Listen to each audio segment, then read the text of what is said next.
আমাদেরই গ্রামের একটা শ্মশানকালী মন্দির আছে। সেইখানে আমরা সন্ধেবেলাতে কি করব, বাড়িতে বসে আছি, সবাই মিলে বললাম যে দেখি মেলাতে একটু ঘুরে আসি। তো গেলাম সবাই মিলে গিয়ে যখন দেখি সামনেটা এত সুন্দর লাইটিং দিয়েছে। দিনে গেছিলাম কিন্তু অতটা বোঝা যায়নি, কিন্তু এত সুন্দর লাইটিং যে শুধু লাইটিংই মনে হচ্ছে যেন দেখি, এত ভালো লাগছে।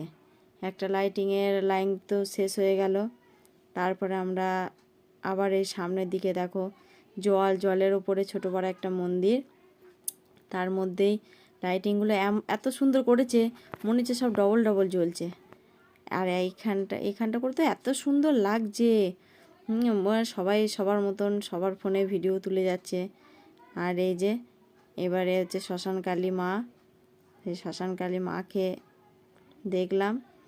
দেখার পরে আমরা আবার চারিধারে সব গেলাম, সবাই ঘুরে ঘাড়ে এই যে শ্মশানকালী মায়ের মন্দির,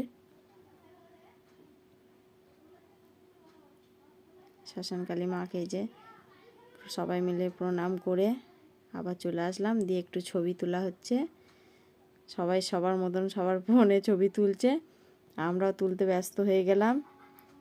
মেলাটা ঘোরা পরে হয়েছে কিন্তু আমরা ছবি তুলতেই ব্যস্ত। এত ভালো লাগছে লাইটিংয়ের এখানে, মানে বাড়ি যেতেই মন হচ্ছিল না। সবাই মিলে আনন্দ করলাম। এই আমার দুই মেয়ে,